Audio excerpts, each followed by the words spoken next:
திருக்குறள் அதிகாரம் 57 வெறுவந்த செய்யாமை. குறள் 561. தக்காங்கு நாடித் தலைச்செல்லா வண்ணத்தால் ஒத்தாங்கு ஒறுப்பது வேந்து. விளக்கம். நிகழ்ந்த குற்றத்தை நடுநிலையோடு ஆராய்ந்து தக்காங்கு நாடி அந்த குற்றம் மீண்டும் நடைபெறாதபடி தலைச்செல்லா வண்ணத்தால் குற்றத்தின் அளவுக்கு பொருத்தமான தண்டனையை ஒத்தாங்கு ஒறுப்பதை செய்தலே ஒரு நல்ல மன்னனுக்கு அழகாகும். மகாபாரதம். அபராத அனுரூபம் து தண்டம் தாரயதி யஹ சதா ச ராஜா தர்மயுக்தஹ ஸ்யாத் லோகத்வய ஜயீ ததா. விளக்கம். எந்த ஒரு மன்னன் குற்றத்தின் தன்மைக்கு ஏற்ப அபராத அனுரூபம் தண்டனையை வழங்குகிறானோ அவனே தர்மத்தை அறிந்தவன். அவன் இம்மையிலும் மறுமையிலும் வெற்றியை அடைவான். தண்டனை மிக கடுமையாகவோ அல்லது மிக மென்மையாகவோ இருக்கக்கூடாது. அது குற்றத்திற்கு நிகரானதாக இருக்க வேண்டும். மனுஸ்மிருதி. சம்யக் பிரணீதஹ து தண்டஹ பிரஜாம் ரக்ஷதி சர்வதா துஷ்டான் சாஸ்தி ச சம்யக் து சிஷ்டான் பரிபாலயதி ச. விளக்கம். முறையாக குற்றத்திற்கு ஏற்ப ஏவப்பட்ட தண்டனையே மக்களை காக்கிறது. அது தீயவர்களை திருத்துகிறது, நல்லவர்களை பாதுகாக்கிறது. மன்னன் தன் விருப்பு வெறுப்பின்றி நீதியை நிலைநாட்ட வேண்டும். சனாதன தர்மத்துடன் ஒத்துப்போகும் விதம். திருக்குறள் 561 உள்ள ஒத்தாங்கு ஒறுப்பது என்ற கருத்து சனாதன தர்மத்தின் தண்ட நீதி மற்றும் யுக்தி ஆகியவற்றுடன் பின்வருமாறு இணைகிறது. அபராத அனுரூப தண்டம். சனாதன தர்மம் அதிக தண்டம் மற்றும் அல்ப தண்டம் என்ற இரண்டையுமே தவிர்க்கச் சொல்கிறது. வள்ளுவர் கூறும் ஒத்தாங்கு என்பது இந்த சமநிலையை குறிக்கிறது. தலைச்செல்லா வண்ணம். டெட்டரன்ஸ். தண்டனையின் நோக்கம் துன்புறுத்துவதல்ல, அச்சத்தை ஏற்படுத்தி மீண்டும் குற்றம் நடக்காமல் தடுப்பதே. இதுவே சனாதன தர்மத்தின் தண்ட விஞ்ஞான் கிரிமினாலஜி கொள்கையாகும். தக்காங்கு நாடுதல் டியூ டெலிஜென்ஸ். அவசரப்பட்டு தண்டனை வழங்காமல் சாட்சிகளையும் ஆதாரங்களையும் தக்காங்கு ஆராய வேண்டும். சனாதன தர்மத்தில் அரசன் பிரத்யக்ஷம் நேரடி ஆதாரம் மற்றும் அனுமானம் ஊகம் இரண்டையும் பயன்படுத்த வேண்டும் என்று கூறப்பட்டுள்ளது. மன்னன் ஒரு மருத்துவர். ஒரு மருத்துவர் நோய்க்கு ஏற்ப மருந்தின் அளவை தீர்மானிப்பது போல மன்னன் குற்றத்திற்கு ஏற்ப தண்டனையை தீர்மானிக்க வேண்டும். இதுவே தர்மத்தின் நடுநிலை. குறள் 562. கடிதோச்சி மெல்ல எரிக நெடிதாக்கம் நீங்காமை வேண்டுபவர். விளக்கம். தன்னுடைய செல்வாக்கும் அதிகாரமும் ஆக்கம் தன்னை விட்டு நீங்காமல் நீண்ட காலம் நிலைத்திருக்க வேண்டும் என்று விரும்புபவர்கள் தண்டிக்கும்போது கடுமையாக தண்டிக்கப் போவது போல காட்டி கடிதோச்சி உண்மையில் மென்மையாக தண்டிக்க வேண்டும். மெல்ல எரிக அதாவது பயமுறுத்தல் கடுமையாகவும் தண்டனை கருணையுடனும் இருக்க வேண்டும். மகாபாரதம். மிருதுர்ஹி ராஜா சததம் அவக்ஞாயேத சர்வதா தீக்ஷ்ணாத் உத்விஜதே லோகஹ தஸ்மாத் உபயம் ஆශ්ரயேத். விளக்கம். எப்போதும் மென்மையாக மிருது இருக்கும் மன்னனை மக்கள் மதிக்க மாட்டார்கள், அலட்சியம் செய்வார்கள். எப்போதும் மிக கடுமையாக தீக்ஷ்ண இருக்கும் மன்னனைக் கண்டு மக்கள் அஞ்சுவார்கள், உத்விஜதே. எனவே காலம் கருதி மென்மையையும் கடுமையையும் சமமாக பயன்படுத்த வேண்டும். மனுஸ்மிருதி. உத் யத தண்டக ஸ்யாத் நித்யம் மிருது தண்டக ச காரியதக தீக்ஷ்ண தண்டக ச சமயே ராஜா தர்மம் அவாப்னுயாத். விளக்கம். மன்னன் எப்போதும் தண்டிக்க தயாராக கையை உயர்த்திய நிலையில் இருப்பது போல் தோன்ற வேண்டும். உத் யத தண்டக. ஆனால் காரியம் என்று வரும்போது சூழலுக்கேற்ப மென்மையாகவும் தேவைப்படும்போது மட்டும் கடுமையாகவும் தண்டிக்க வேண்டும். இதுவே தர்மத்தை நிலைநாட்டும் வழியாகும். சனாதன தர்மத்துடன் ஒத்துப்போகும் விதம். திருக்குறள் 562 உள்ள கடிதோச்சி மெல்ல எரிதல் என்ற ராஜதந்திரம் சனாதன தர்மத்தின் சாம தான பேத தண்ட முறைகளுடன் பின்வரும்வாறு இணைகிறது. தண்ட பிரயோகம் ஆர்ட் ஆஃப் பனிஷ்மெண்ட். சனாதன தர்மத்தில் தண்டம் என்பது ஒரு கருவி. ஒரு தந்தை தன் மகனை திருத்த கையை உவங்குவார், கடிதோச்சி. ஆனால் அடிக்கும்போது மென்மையாக அடிப்பார், மெல்ல எரிக. இதன் நோக்கம் வலிக்க செய்வதல்ல, திருத்துவதே. மன்னனும் நாட்டு மக்களுக்கு தந்தை போன்றவன். அவக்ஞா மற்றும் உத்வேகம் தவிர்த்தல். அரசன் மிக மென்மையானவன் என்று தெரிந்தால் குற்றவாளிகள் துணிச்சல் கொள்வர், அவக்ஞா. மிக கொடியவன் என்று தெரிந்தால் மக்கள் வெறுப்பார்கள். உத்வேகம். வள்ளுவர் காட்டும் இந்த நடுநிலை, பேலன்ஸ், ஆட்சியின் நிலைத்தன்மைக்கு அவசியம். யுக்தி. எதிரிகளை அச்சுறுத்துவதற்கு கடுமையான சட்டங்கள் தேவை. ஆனால் தனிமனித தவறுகளை திருத்துவதற்கு கருணை கலந்த தண்டனையே சிறந்தது. இதுவே சனாதன தர்மம் கூறும் விவேகம். நெடிதாக்கம், லாங் லாஸ்டிங் ப்ராஸ்பரிட்டி. அநீதியோ அல்லது அதிகப்படியான கொடுமையோ ஒரு ஆட்சியை விரைவில் வீழ்த்திவிடும். கருணையும் கண்டிப்பும் கலந்த ஆட்சியே ராஜ்யலக்ஷ்மியை தக்கவைக்கும். குறள் 563. வெறுவந்த செய்தொழுகும் வெங்கோல நாயின் ஒருவந்தம் ஒல்லை கெடும். விளக்கம். குடிமக்கள் அஞ்சும்படியான கொடுஞ்செயல்களை செய்து, வெறுவந்த செய்து, கொடுங்கோல் ஆட்சி வெங்கோலன் நடத்தும் மன்னன் நிச்சயமாக ஒருவந்தம் மிக விரைவில் ஒல்லை அழிந்து போவான். மகாபாரதம். யஹ பிரஜாம் பீடயதி ஹ்ய அதர்மதஹ பார்த்திவஹ சதா தஸ்ய ஆயுஹு ஸ்ரீஹி பலம் சைவ க்ஷீயதே ந அத்ர சம்சயஹ. விளக்கம். எந்த ஒரு மன்னன் தன் நாட்டு மக்களை அதர்மமான முறையில் எப்போதும் துன்புறுத்துகிறானோ, பீடயதி, அவனது ஆயுள், செல்வம், ஸ்ரீ, பலம் ஆகியவை நிச்சயமாக குறைந்துவிடும். இதில் எவ்வித சந்தேகமும் இல்லை. மனுஸ்மிருதி. அவிநீதஹ தூ நிருபதிஹி வினஷ்யதி ந சம்சயஹ ஸ்ருத சம்பன்ன அபி சன் வினயாத் ஏவ ரக்ஷயதே. விளக்கம். அடக்கமில்லாத மன்னன் எவ்வளவு கற்றவனாக இருந்தாலும் அவன் நிச்சயமாக அழிவான். ஒரு மன்னனை அவனது அடக்கமும் வினயமும் நீதியுமே காக்கின்றன. மக்களை அச்சுறுத்துபவன் தன் அதிகாரத்தின் வேரையே வெட்டிக்கொள்கிறான். சனாதன தர்மத்துடன் ஒத்துப்போகும் விதம். திருக்குறள் 563 உள்ள ஒருவந்தம் ஒல்லை கெடும் என்ற கருத்து சனாதன தர்மத்தின் கர்மபலன் மற்றும் லோக சங்கிரகம் ஆகியவற்றுடன் பின்வரும்வாறு இணைகிறது. நிச்சயமான அழிவு, இன்எவிட்டபிலிட்டி ஆஃப் டிஸ்ட்ரக்ஷன். சனாதன தர்மத்தின்படி அதர்மம் என்பது ஒரு கடனை போன்றது. அது வட்டியுடன் பெருகி மன்னனை அழிக்கும். ஒருவந்தம் என்ற வள்ளுவரின் சொல் யதோ தர்மஸ்ததோ ஜெயஹ, எங்கே தர்மம் இல்லையோ அங்கே அழிவு உறுதி என்ற தர்மத்தின் அசைக்க முடியாத விதியை குறிக்கிறது. ஒல்லை, ராபிட் டிஸ்ட்ரக்ஷன். பாவம் ஒரு எல்லையை தாண்டும்போது அதன் விளைவு மிக வேகமாக இருக்கும். இதிகாசங்களில் ஹிரண்யகசிப்பு, கம்சன் போன்றவர்கள் மக்கள் அஞ்சும்படி நடந்து கொண்டதால் அவர்களின் அழிவு மின்னல் வேகத்தில் நிகழ்ந்தது. வெங்கோலன், டைரண்ட். சனாதன தர்மம் மன்னனை நரதேவன் என்கிறது. தேவன் என்பவர் காப்பவர், அச்சுறுத்துபவர் அசுரன். ஒரு அசுரத்தன்மை கொண்ட மன்னனை இயற்கை ஒருபோதும் நீண்ட காலம் அனுமதிக்காது. மக்களின் பயம், பப்ளிக் ட்ரெட். மக்களின் பயம் மன்னனுக்கு எதிர்ப்பாக மாறும். மக்களின் கண்ணீர் அரசை கரைக்கும் என்பது சனாதன தர்மத்தின் அரசியல் நீதி. குறள் 564. இறைக்கடியன் என்றுரைக்கும் இன்னாச்சொல் வேந்தன் உரைக்கடுகி ஒல்லை கெடும். விளக்கம். நம் மன்னன் கொடுமையானவன் என்று நாட்டு மக்களால் தூற்றப்படும் பழிச்சொல்லுக்கு இன்னாச்சொல் ஆளாகும் மன்னன் தன் ஆயுட்காலம் உரை குறைந்து மிக விரைவிலேயே ஒல்லை அழிந்து போவான். மகாபாரதம். யஸ்ய பிரஜாக பரிபவந்தி அபசப்தைக நிருபம் சதா ந தஸ்ய வர்ததே ராஜ்யம் ஆயுக்ஷைவ நிருபஸ்யது. விளக்கம். எந்த ஒரு மன்னனை அவனது குடிமக்கள் எப்போதும் பழிச்சொற்களால் அபசப்தைக நிந்திக்கிறார்களோ அந்த மன்னனின் ராஜ்யம் வளராது, அவனது ஆயுளும் நீடிக்காது.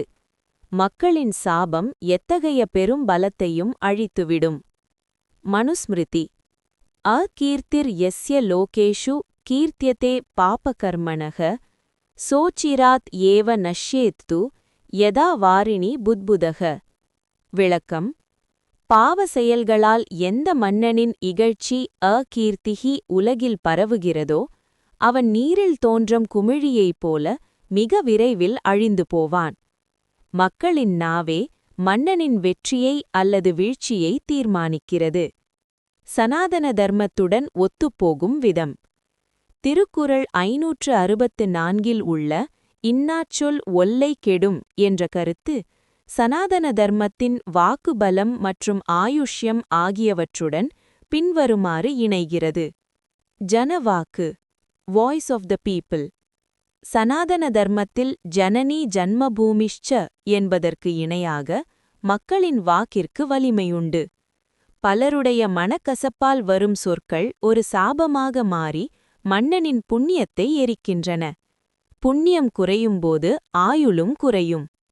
உரைக்கடுகி, ஷார்ட் அண்ட் லைஃப். உரை என்பது இங்கே தங்கும் காலம் அல்லது வாழ்நாளை குறிக்கும்.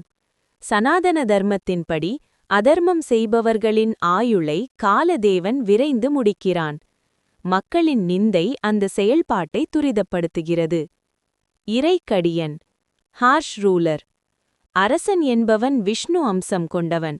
அவன் கடியனாக மாறும்போது அவனிடம் இருக்கும் தெய்வீக அம்சம் நீங்கிவிடுகிறது. புகழே செல்வம். சனாதன தர்மத்தில் ஒரு மன்னனுக்கு யஷஸ் என்பது அவனது மிகப்பெரிய பலம். அந்த புகழை இழந்த பிறகு அவன் பிணம் போன்றவன், கீர்த்திசேஷம். புகழை இழந்த மன்னன் அதிகாரத்தில் இருந்தாலும் அவன் ஏற்கனவே வீழ்ந்தவனாகவே கருதப்படுகிறான். குறள் 565. அருஞ்செவ்வி இன்னா முகத்தான் பெருஞ்செல்வம் பேயை கண்டன்னது உடைத்து. விளக்கம். காண்பதற்கு அரியவனாய் அருஞ்செவ்வி, எப்போதும் கடுகடுப்பான முகத்தை உடையவனாய் இன்னா முகத்தான் இருக்கும் மன்னனிடம் உள்ள மிகப்பெரிய செல்வம் ஒரு பேயானது புதையலை கண்டெடுத்து காப்பதை போன்றது. அந்த செல்வம் பிறருக்கும் பயன்படாது, அந்த பேய்க்கும் அதாவது மன்னனுக்கும் பயன்படாது. மகாபாரதம். ஸ்மிதபூர்வம் அபிபாஷேத் தார்மிகः பிருத்திவீபதிஹி நஹி சக்யம் அப்ரியேன லோகம் ஆரஞ்சயித்தும் த்ருவம். விளக்கம். தர்மத்தை அறிந்த மன்னன் மக்களிடம் பேசும்போதும் பழகும்போதும் புன்னகையுடன் அதாவது ஸ்மிதபூர்வம் அணுக வேண்டும். முகமலர்ச்சி இல்லாத அன்பற்ற ஒருவனால் மக்களை தன்வயப்படுத்தவோ அல்லது அவர்களுக்கு நன்மை செய்யவோ முடியாது. மனுஸ்மிருதி. சௌமிய தர்ஷனः ஸ்யாத் ராஜா சர்வேஷாமபி வாஞ்சிதः அப்ரிய தர்ஷனः ராஜா வினஷ்யேத் அச்சிராதः இவ. விளக்கம். மன்னன் எந்நேரமும் காண்பதற்கு இனியவனாக அதாவது சௌமிய தர்ஷனக இருக்க வேண்டும். மக்கள் அவனை எளிதில் அணுகி தங்கள் குறைகளை கூற முடிய வேண்டும்.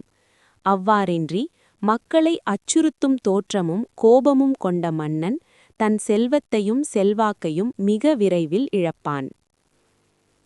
சனாதன தர்மத்துடன் ஒத்துப்போகும் விதம். திருக்குறள் 565 உள்ள பேய் கண்டன்னது என்ற உவமை சனாதன தர்மத்தின் யக்ஷ வித்தம் மற்றும் ராஜரிஷி பண்புகளுடன் பின்வரும்வாறு இணைகிறது. யக்ஷன் அல்லது பேயின் சுபாவம். சனாதன தர்மத்தில் யக்ஷர்கள் அல்லது சில வகை பூதங்கள் புதையல்களை காப்பதாக கூறப்படும். அவை அந்த செல்வத்தை ஒருபோதும் அனுபவிக்காது, மற்றவர்களையும் அண்டவிடாது. வள்ளுவர் கூறும் பேய் என்பது இந்த சுயநலப் பிடியையே குறிக்கிறது. அருஞ்செவ்வி அதாவது இன்ஆக்சசிபிலிட்டி. சனாதன தர்மத்தில் அரசன் பிரஜானாம் பிதா அதாவது மக்களுக்கு தந்தை. ஒரு தந்தை தன் பிள்ளைகளுக்கு எப்போதும் கதவை திறந்து வைத்திருக்க வேண்டும். அரசன் அருஞ்செவ்வியாக அதாவது பார்ப்பதற்கே கடினமானவன் என்று மாறும்போது அவன் தன் தந்தை என்ற ஸ்தானத்தை இழக்கிறான். சௌமிய குணம் அதாவது செரெனிட்டி. ஸ்ரீராமனை சௌமியக என்று இதிகாசங்கள் போற்றுகின்றன. சனாதன தர்மத்தின்படி ஒரு மன்னனின் முகம் சந்திரனைப் போல குளிர்ச்சியாக இருக்க வேண்டும். இன்னா முகம் என்பது தமோகுணத்தின் அடையாளம். செல்வத்தின் பயன். சனாதன தர்மத்தில் செல்வத்துக்கு 3 நிலைகள் உண்டு. தானம் அதாவது பிறருக்கு கொடுத்தல், போகம் அதாவது தாமே அனுபவித்தல், நாசம் அதாவது அழிதல். கொடுக்காமலும் அனுபவிக்காமலும் காக்கும் பேய் போன்ற மன்னனின் செல்வம் நாசம் என்னும் மூன்றாம் நிலையை அடையும். குறள் 566. கடுஞ்சொல்லன் கண்ணிலன் ஆயின் நெடுஞ்செல்வம் நீடின்றி ஆங்கே கெடும். விளக்கம். கடுமையான சொற்களை பேசுபவனாகவும் கடுஞ்சொல்லன் கருணையற்றவனாகவும் கண்ணிலன் ஒரு மன்னன் இருப்பானானால் அவனிடம் உள்ள மிகப்பெரிய செல்வம் நெடுஞ்செல்வம் நிலை பெறாமல் வந்த வேகத்திலேயே அழிந்துவிடும். மகாபாரதம். பருஷை வசனை ராஜா பிரஜாஹ் உத்வேஜயேத் யதி சத் த்ரிணம் அக்னி சம்ஸ்பிருஷ்டம் இவ நஷ்யதி சத்வரம். விளக்கம். எந்த ஒரு மன்னன் தனது கடுமையான சொற்களால் மக்களை அச்சுறுத்துகிறானோ அவன் நெருப்புப்பட்ட உலர்ந்த புல்லைப் போல மிக விரைவாக அழிந்து போவான். மென்மையும் கருணையும் இல்லாத வீரம் மன்னனை தானாகவே அழிக்கும். மனுஸ்மிருதி. வாக் பாருஷ்யம் ச பிஷுனத்வம் தண்டஸ்ய ச அதிக பாதனம் ஏதத் த்ரயம் நிருபஸ்ய அப்ரம் ஆயுஸ்ரீ பல நாசனம். விளக்கம். கடுஞ்சொல் பேசுதல் வாக் பாருஷ்யம் கோள் சொல்லுதல் மற்றும் அளவுக்கு அதிகமான தண்டனை வழங்குதல் ஆகிய மூன்றும் ஒரு மன்னனின் புகழ் ஆயுள் செல்வம் ஸ்ரீ மற்றும் பலத்தை அளிக்கும் மேகங்களைப் போன்றது. இவை சூழ்ந்தால் மன்னனின் அதிகாரம் சூரியனைப் போல மறைந்துவிடும். சனாதன தர்மத்துடன் ஒத்துப்போகும் விதம். திருக்குறள் 566 உள்ள கண்ணிலன் கருணையற்றவன் மற்றும் நெடுஞ்செல்வம் என்ற சொற்கள் சனாதன தர்மத்தின் பிரியவாதி மற்றும் லக்ஷ்மி தத்துவம் ஆகியவற்றுடன் பின்வருமாறு இணைகிறது. வாக்கின் புனிதத்தன்மை. சனாதன தர்மத்தில் வாக்கு என்பது சரஸ்வதி. அதிகாரத்தில் இருப்பவன் அந்த வாக்கை மற்றவர்களை காயப்படுத்த பயன்படுத்தினால் கடுஞ்சொல் அது அதர்மமாகும். பிரியவாதி என்ற இனிமையாக பேசுபவன்தான் ராஜ்யத்தை சரியாக ஆள முடியும். கண்ணோட்டம் கருணை. கண் என்பது இங்கே கருணையை குறிக்கும். சனாதன தர்மத்தில் மன்னன் விஷ்ணு அம்சம். விஷ்ணுவின் பார்வை கடாக்ஷம் எப்போதும் கருணை மிக்கதாகும். கருணையற்ற ஒருவன் விஷ்ணுவின் ஆசனமான அரியாசனத்தில் அமர தகுதியற்றவன். நீடின்றி ஆங்கே கெடும் சடன் ஃபால். பெரும் செல்வம் பல காலமாக கஷ்டப்பட்டு சேர்த்ததாக இருக்கலாம். ஆனால் அநீதியும் கடுஞ்சொல்லும் ஒரு கடுகளவு இருந்தால் கூட அந்த பெரும் செல்வம் தீப்பிடித்த பஞ்சு பொதியைப் போல ஆங்கே அந்த இடத்திலேயே எரிந்துவிடும். பரிஷத் நீதி. மன்னன் தன்னை சுற்றியிருப்பவர்களிடமும் அமைச்சர்களிடமும் கூட கடுஞ்சொல் பேசக்கூடாது. இது அவனது உள்வட்ட பாதுகாப்பை உடைக்கும். இதனால் சதித்திட்டங்கள் உருவாகி ஆட்சி கவிழும். குறள் 567. கடுமொழியும் கையிகந்த தண்டமும் வேந்தன் அடுமுரண் தேய்க்கும் அறம். விளக்கம். ஒரு மன்னன் பேசும் கடுமையான சொற்களும் கடுமொழி அவன் குற்றத்திற்கு மிஞ்சி வழங்கும் முறையற்ற தண்டனையும் கையிகந்த தண்டம் அவனுடைய வெல்லும் வலிமையை அடுமுரண் தேய்த்து அழிக்கும் அறம் ஃபைல் போன்றவை ஆகும். இரும்பு எவ்வளவு வலிமையாக இருந்தாலும் அறம் அதை தேய்த்துவிடும். அதுபோல மன்னனின் வீரத்தை இந்த இரு பண்புகளும் அழித்துவிடும். மகாபாரதம். பருஷேன ச வாக்கியேன தண்டேன ச அணியாலதக பலம் தஸ்ய வினஷ்யேத சிம்ஹஸ்யேவ மதச்சுதக. விளக்கம். கடுமையான சொற்களாலும் பருஷேன அநீதியான தண்டனையாலும் அநியாயதக மன்னனின் பலம் அழியும். மதம் பிடித்த யானையிடமிருந்து மதம் நீங்கினால் அதன் பலம் குறைவது போல வீரம் மிக்க சிங்கம் போன்ற மன்னனாக இருந்தாலும் அநீதி அவனது ஆற்றலை சிதைத்துவிடும். மனுஸ்மிருதி. தண்டோஹி சுமகத் தேஜோ துர்தர்ஷச்ச அக்ருதாத்மபிஹி தர்ம விசலிதம் ஹந்தி நிருப்பம் ஏவ சபாந்தவம். விளக்கம். தண்டனை நீதி என்பது மிகப்பெரிய ஆற்றல் கொண்டது. அதை சரியாக கையாளத் தெரியாதவர்கள் அதை கையாண்டால் அந்த தண்டனையே அந்த மன்னனையும் அவனது சுற்றத்தையும் அழித்துவிடும். நீதியிலிருந்து வழுவும் மன்னனை அந்த நீதியே கொன்றுவிடும். சனாதன தர்மத்துடன் ஒத்துப்போகும் விதம். திருக்குறள் 567 உள்ள அறம் என்ற உவமை சனாதன தர்மத்தின் தண்ட நீதி மற்றும் வீரியக்ஷயம் ஆகியவற்றுடன் பின்வரும்வாறு இணைகிறது. அறம், த ஃபைல் ஆர் இரோசிவ் டூல். இரும்பு என்பது எவ்வளவு கடினமானது, ஆனால் ஒரு சிறிய அறம் அதை தூளாக்கிவிடும். சனாதன தர்மத்தில் ஒரு மன்னனின் வீரம், முரண் இரும்புக்கு ஒப்பிடப்படுகிறது. அநீதி என்பது அறம். கண்ணுக்குத் தெரியாமல் ஒவ்வொரு நாளும் மன்னனின் செல்வாக்கையும் வீரத்தையும் இது தேய்த்துக் கொண்டே இருக்கும். கையிகந்த தண்டம், எக்ஸசிவ் பனிஷ்மெண்ட். சனாதன தர்மம் யதா அபராத தண்டம் என்பதையே வலியுறுத்துகிறது. முறைமீறிய தண்டனை மன்னனுக்கு பெரும் பாவத்தைச் சேர்க்கும். அந்த பாவம் அவனது புண்ணிய பலத்தை அழிப்பதால் போர்க்களத்தில் அவனால் வெற்றி பெற முடியாது. அடுமுரண் தேய்த்தல், லாஸ் ஆஃப் ஸ்ட்ரெட்டீஜிக் ஸ்ட்ரென்த். ஒரு மன்னன் கடுஞ்சொல் பேசினால் அவனது வீரர்கள் மற்றும் அமைச்சர்கள் மனமுடைந்து போவார்கள். மனபலம் குறைந்த படை எவ்வளவு பெரியதாக இருந்தாலும் போரில் தோற்றுவிடும். இதுவே முரண் தேய்தல். வாக்கின் வீரியம். சனாதன தர்மத்தில் சத்தியம் மற்றும் பிரியம் என்ற இரண்டும் அதிகாரத்தின் தூண்கள். இவை சரியும்போது ராஜ்யத்தின் அஸ்திவாரம் ஆடுகிறது. குறள் 568. இனத்தாற்றி எண்ணாத வேந்தன், சினத்தாற்றி சிறுகும் திரு. விளக்கம். அமைச்சர்களுடனும் அறிவுடையோருடனும் இனத்தாற்றி கலந்து ஆலோசிக்காமல் ஒரு காரியத்தை செய்யத் துணியும் மன்னன் தன் கோபத்தின் வழியே சென்று சினத்தாற்றி மக்களை வருத்துவானானால் அவனது செல்வமும் அதிகாரமும் சிறுகச் சிறுகத் தேய்ந்து அழிந்துவிடும். மகாபாரதம். மந்த்ரமூலம் ஹி ராஜ்யம் ஸ்யாத் தஸ்மாத் மந்த்ரம் சுரக்ஷிதம் க்ரோதாத் பிரமாதாத் ராஜாது நஷ்யத்யேவ ந சம்சயः. விளக்கம். ஒரு ராஜ்யத்தின் வேர் என்பது ஆலோசனையே, மந்திரி சபை. ஆலோசனையின்றி செயல்படுபவனும் கோபத்தினாலும் அறியாமையாலும் முடிவெடுக்கும் மன்னனும் நிச்சயமாக தன் செல்வத்தையும் நாட்டையும் இழப்பான் என்பதில் ஐயமில்லை. மனுஸ்மிருதி. அப்யேகம் சுகரம் காரியம் அதிருஷ்டேன பிரதிஷ்டிதம் காரியம் சகாய சாத்யேது கிமு ராஜ்யம் மகோதயம். விளக்கம். ஒரு எளிய செயலை கூட துணையின்றி செய்வது கடினம்.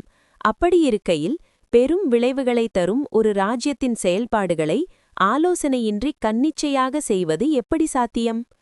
துணைவர்களை மதிக்காத மன்னனின் ஐஸ்வர்யம் அவனை விட்டு விலகும். சனாதன தர்மத்துடன் ஒத்துப்போகும் விதம். திருக்குறள் 568 உள்ள இனத்தாற்றி எண்ணாத வேந்தன் மற்றும் சினத்தாற்றி என்ற சொற்கள் சனாதன தர்மத்தின் மந்திர சக்தி மற்றும் அரிஷட்வர்க்கம் ஆகியவற்றுடன் பின்வருமாறு இணைகிறது. மந்திர சக்தி, பவர் ஆஃப் கவுன்சில். சனாதன தர்மத்தில் ஒரு மன்னனுக்கு 3 சக்திகள் உண்டு. பிரபு சக்தி, அதிகாரம், உற்சாக சக்தி, ஊக்கம் மற்றும் மந்திர சக்தி, ஆலோசனை. இதில் மந்திர சக்தி மிக மேலானது. தகுந்த இனம் இன்றி செயல்படுபவன் மந்திர சக்தியை இழக்கிறான். சினத்தாற்றி, driven by anger. சனாதன தர்மம் கூறும் அரிஷட்வர்க்கம் என்பதில் குரோதம், கோபம் முக்கியமானது. அறிவுடையோர் சொல்லும் ஆலோசனையை கேட்காதபோது மன்னன் தன் கோபத்திற்கு அடிமையாகிறான். கோபம் அறிவை மறைக்கும், அறிவு மறைந்தால் ஆட்சி வீழும். சிறுகும், erosion of prosperity. என்பது மகாலட்சுமி. சனாதன தர்மத்தின்படி விவேகம், டிஸான்மென்ட் மற்றும் சாந்தம், பீஸ் இல்லாத இடத்தில் லக்ஷ்மி நிலைத்திருக்க மாட்டாள். தன்னிச்சையான கோப முடிவுகள் பொருளாதார சரிவையும் மக்கள் புரட்சியையும் ஏற்படுத்தி செல்வத்தை சுருக்கும். ராஜரிஷி பண்பு. ஒரு சிறந்த மன்னன் தன் தனிப்பட்ட விருப்பு வெறுப்புகளை தாண்டி சமுதாய நலனுக்காக கூட்டு சிந்தனை, கலெக்டிவ் விஸ்டம் மூலம் செயல்பட வேண்டும். குறள் 569. செருவந்த பொழுதிற் சிறை செய்யா வேந்தன் வெருவந்து வெய்து கெடும். விளக்கம். பகைவர்களால் போர், அதாவது செரு மூண்ட காலத்திற்கு முன்பே தன்னை தற்காத்துக் கொள்ளத் தேவையான அரண் முதலான பாதுகாப்பு ஏற்பாடுகளை, அதாவது சிறையை முன்கூட்டியே செய்யாத மன்னன் பகை வந்தபோது அஞ்சி நடுங்கி, அதாவது வெறுவந்து மிக விரைவாக அழிந்து போவான். மகாபாரதம். அக்ருத பிராணி ரக்ஷஸ்து ராஜா சத்ருபிஹி அப்யுதிதஹ பபாத சஹசா தீனஹ பங்கமக்னஹ இவ த்விரதஹ. விளக்கம்: எந்த ஒரு மன்னன் தன் பாதுகாப்பு மற்றும் மக்கள் பாதுகாப்பிற்கான அரண் முதலானவற்றை முன்னரே செய்து கொள்ளவில்லையோ அவன் பகைவன் தாக்கும்போது சேற்றில் சிக்கிய யானையைப் போல பங்கமக்னஹா இவ த்விரதஹா செயலற்று தீனமாய் விழுவான். ஆபத்து காலத்தில் தோண்டப்படும் கிணறு தாகம் தணிக்காது. மனுஸ்மிருதி: துர்கம் ஹி ரக்ஷதி பிராணான் ராஜ்யம் ச அபி சபாந்தவம் தஸ்மாத் துர்கம் வினிர்திஷ்டம் சாஸ்திரேஷு ராஜபூஷணம். விளக்கம்: ஒரு கோட்டை அல்லது அரண் என்பது மன்னனின் உயிரையும் சுற்றத்தையும் நாட்டையும் காக்கும் கவசம். சாஸ்திரங்கள் இதனை மன்னனுக்குரிய அலங்காரமாக கூறுகின்றன. தற்காப்பு இல்லாதவன் எவ்வளவு வீரனாக இருந்தாலும் அவன் பகைவனுக்கு எளிதான இலக்காகி அழிவான். சனாதன தர்மத்துடன் ஒத்துப்போகும் விடம்: திருக்குறள் 569 உள்ள சிறை செய்யா வேந்தன் என்ற கருத்து சனாதன தர்மத்தின் அப்பிரமாதம், அதாவது விழிப்புணர்வு, மற்றும் துர்கா விதி ஆகியவற்றுடன் பின்வருமாறு இணைகிறது. துர்கம், த ஃபோர்ட்ரெஸ். சனாதன தர்மத்தில் ஒரு நாட்டின் 7 அங்கங்களில் துர்கம், அதாவது அரண் என்பது மிக முக்கியமானது. ஒரு வில்வீரன் கோட்டைக்குள் இருந்து கொண்டு 100 பகைவர்களை வெல்ல முடியும். முன்கூட்டியே கோட்டை அல்லது பாதுகாப்பு அரண்களை அமைக்காதவன் தர்மத்தை காக்கும் வலிமையை இழக்கிறான். வெய்து கெடும், இன்ஸ்டன்ட் டிஸ்ட்ரக்ஷன். வெய்து என்பது வெப்பத்தை குறிக்கும், அதாவது நெருப்பில் பட்ட பஞ்சு போல மிக வேகமாக அழிவதை குறிக்கும். சனாதன தர்மத்தின்படி பிரமாதம், அதாவது கடமையில் அலட்சியம் என்பது மரணத்திற்கு சமமானது. அதிவிவேகம், ஸ்ட்ராட்டஜிக் ஃபோர்சைட். சாணக்கியரின் அர்த்தசாஸ்திரம் மற்றும் சனாதன ராஜநீதி முறைகள் ஆபத் தர்மம் பற்றி பேசுகின்றன. அதாவது ஆபத்து வருவதற்கு முன்னரே அதற்கான நிதியையும், அதாவது வெல்த்தையும், பாதுகாப்பையும், டிஃபென்ஸையும் திரட்டி வைக்க வேண்டும். வெறுவந்து, fear due to lack of preparation. பயம் என்பது தற்காப்பு இல்லாததால் வரும் விளைவு. ஒரு மன்னன் எப்போது அஞ்சுகிறானோ அப்போதே அவன் தன் ஆட்சி அதிகாரத்தை இழந்துவிட்டதாக பொருள். குறை 570. கல்லார் பிணிக்கும் கடுங்கோல் அதுவல்லது, இல்லை நிலக்கு பொறை. விளக்கம்: அறிவற்றவர்களையும் தீயவர்களையும் தன் பக்கம் சேர்த்துக்கொண்டு கல்லார் பிணிக்கும் ஒரு மன்னன் நடத்தும் கொடுங்கோல் ஆட்சியிருக்கிறதே கடுங்கோல். அதைத் தவிர இந்த பூமிக்கு, நிலக்கு வேறு பெரிய சுமை, பொறை ஏதுமில்லை. மலைகளும் கடல்களும் பூமிக்கு பாரமல்ல, அநீதியான மன்னனே பாரம். மகாபாரதம்: ந லிலஸ்ய பாரோ விருக்ஷாக ந ஷைலாக ந ச சாகஹாக அதார்மிகோ நிருபஹ சைவ பூமயே பார சுதுஸ்ஸஹ. விளக்கம்: பூமிக்கு மரங்களோ மலைகளோ கடல்களோ சுமையல்ல. தர்மம் தவறிய மன்னனே பூமிக்கு தாங்க முடியாத பெரும் சுமை, பார. அத்தகைய மன்னன் ஆளும்போது பூமிதேவி வருத்தமடைந்து தர்மத்தை காக்கும்படி இறைவனை வேண்டுகிறாள். மனுஸ்மிருதி: யதா காரியம் அவித்வாம்சः குர்யுஹு ராஜா அனுஷாசனே ததா ராஷ்டிரம் வினஷ்யேத ச பாந்தவம் அச்சிராதைவ. விளக்கம்: எப்போது ஒரு மன்னன் அறிவற்றவர்களை அதிகாரத்தில் அமர்த்தி தவறான முறையில் ஆணையிடுகிறானோ அப்போது அந்த நாடும் மன்னனும் விரைவில் அழிவர். அறிவற்றவர்களின் பிடியில் இருக்கும் ஆட்சி தர்மத்தின் எடையை தாங்க முடியாமல் நிலத்தை சீர்குலைக்கும். சனாதன தர்மத்துடன் ஒத்துப்போகும் விதம்: திருக்குறள் 570 உள்ள நிலக்கு பொறை என்ற கருத்து சனாதன தர்மத்தின் பூமி பாரம் மற்றும் அவதார நோக்கம் ஆகியவற்றுடன் பின்வருமாறு இணைகிறது. பூமி பாரம், பர்டன் ஆன் மதர் எர்த். சனாதன தர்மத்தின்படி நிலம் என்பது பொறுமையின் சிகரம், ஆனால் அநீதி தலைதூக்கும்போது அது பூமி பாரமாகிறது. இதிகாசங்களில் ராவணன், கம்சன் போன்ற கொடுங்கோலர்கள் வாழ்ந்தபோது பூமிதேவி பசு வடிவமெடுத்து தன் சுமையை தாங்க முடியாமல் விஷ்ணுவிடம் முறையிட்டதாக புராணங்கள் கூறுகின்றன. கல்லார் பிணித்தல், அலையன்ஸ் வித் இக்னொரண்ட். கல்லார் என்பது கல்வியறிவு இல்லாதவர்களை குறிப்பதைக் காட்டிலும் அறம் உணராத தீயவர்களை குறிக்கும். சனாதன தர்மத்தில் இது அசத் சங்கம் எனப்படும். ஒரு மன்னன் தீயவர்களை துணையாக கொள்ளும்போது அவன் தர்மத்தின் பாதையிலிருந்து முற்றிலும் விலகிவிடுகிறான். அவதார ஹேது, ரீசன் ஃபார் இன்கார்னேஷன். பூமிக்கு சுமையாக மாறும் இத்தகைய கொடுங்கோல் ஆட்சியை அகற்றவே இறைவன் அவதாரமெடுக்கிறான். பரித்ராணாய சாதூனாம். ஒரு மன்னன் நிலக்குப் பொறை ஆகும்போது அவனது அழிவு தெய்வீக விதிகளால் உறுதி செய்யப்படுகிறது. தர்மபாரம். தர்மம் என்பது தாங்கும் விசை, அநீதி என்பது அழுத்தும் விசை. அழுத்தும் விசை தாங்கும் விசையை விட அதிகரிக்கும்போது அந்த சமுதாயம் நிலைகுலையும்.